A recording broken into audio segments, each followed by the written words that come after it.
අයිබෝවන් ඔන්න දෙවිපුතේ ගණිත ගැටලු 100ක් සාකච්ඡා කරන දෙවන්ත සම්බන්ධන මාලාවේ දෙවෙනි ගණිත ගැටලුව සාකච්ඡා කරන්න තමයි අද දවසේදී අපි සූදානම් වෙන්නේ. ඉතින් පුදුවල පුතාලා ඊයේ දවසේදීත් විශේෂ ගණිත ගැටලුවක් සාකච්ඡා කරා.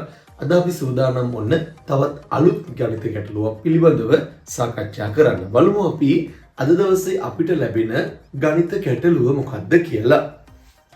පොලිමක සුනිල් සහ නිමල් අතර 5 දෙනෙක්ද නිමල් සහ කමල් අතර 8 දෙනෙක්ද සිටිති. සුනිල් සහ කමල් අතර සිටිය හැකි ළමයින් සංඛ්‍යාවක් නොවන්නේ. අන්න එහෙනම් අපේ අද ප්‍රශ්නය බවට පත් වෙන්නේ මෙන්න මේක.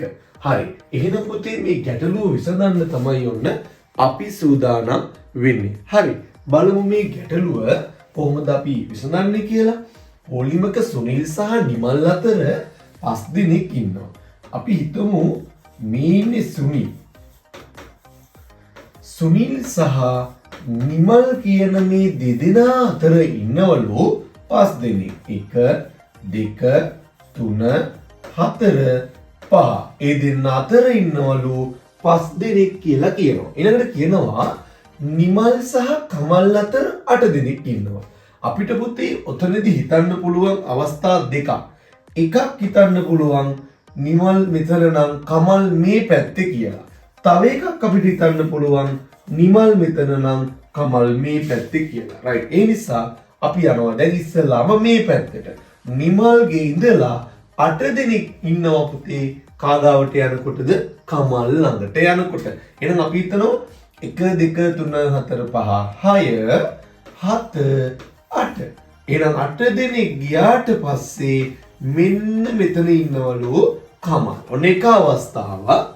තවත් අවස්ථාවක අපි ඊතලයේ මේ පැත්තට දැම්මනේ. එතකොට නිමල් සහ කමල් අතර 8 දෙනෙක්. එහෙනම් නිමල් මෙතන ඉන්නවා 1 2 3 4 5 6 7 8. එහෙනම් නිමල් සහ කමල් මේ පැත්තට කමල් හිටියොත් එතන 8 දෙනෙක් ඉන්නවා. දැන් ඔය තමයි පුතේ කමල් කියන කෙනා ඉන්න පුළුවන් අවස්ථා දෙක. එන්න එක අවස්ථාවක් මෙන්න අනිත් අවස්ථාව. දැන් ඔය අවස්ථා දෙක පිළිබඳව අපි අවධානය යොමු කරලා අපි යනවා අපෙන් අහපු ප්‍රශ්නයේ එහෙම වෙන්න බැරි අවස්ථාවක් නොවන අවස්ථාවක් හොයාගෙන බලන්න. හොඳට අවස්ථා දෙකයි පුතේ. සුනිල් සහ කමල් අතර ඉන්න පුළුවන් දෙන්නයි. මේ සුනිල්ලා සහ කමල් අතර ඉන්න පුළුවන් දෙන්නයි. හරිනේ. 1යි 2යි. එතකොට මේ ප්‍රකාශය හරි. අපෙන් අහන්නේ නොවන ප්‍රකාශය. එහෙනම් මේ දෙවෙන් 2යි කියන්නේ කතාව ඇත්ත. ඒකට අපිට මොකුත් කියන්න බෑ. ඊට පස්සේ කියනවා සුනිල් සහ කමල්. මේ සුනිල් මෙතන කමල් අතර 13ක් ඉන්නවද කියලා අහනවා. බලමු. සුනිල් මෙතන කමල් මෙතන.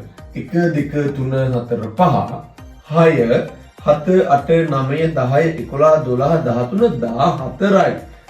එහෙනම් 14කුත් අනිවාර්යෙන් ඉන්න පුළුවන්. දෙකකුත් ඉන්න පුළුවන්. 14කුත් ඉන්න පුළුවන්. එහෙනම් ඔයාලගෙන් අහන්නේ එහෙම නොවන අවස්ථාවක් පුතේ 13ක් කිසිසේත්ම ඉන්න විදිහක් නෑ. ඔන්න එහෙනම් ඔය විදිහට මේ ගැටලුව ඔබට පැහැදිලි වෙන්න ඇති. ඉතින් අද දවසේදී අපි මේ ගැන තමයි කතා බහ කරේ. එහෙනම් අදට අපි ඔබෙන් සමුගන්නවා නැවතත් සුපුරුදු විදිහටම හෙටත් අලුත් ගණිත ගැටලුවකින් හම්බ වෙමු. එහෙනම් හැමෝටම සුබ දවසක්. අයිබෝවන්.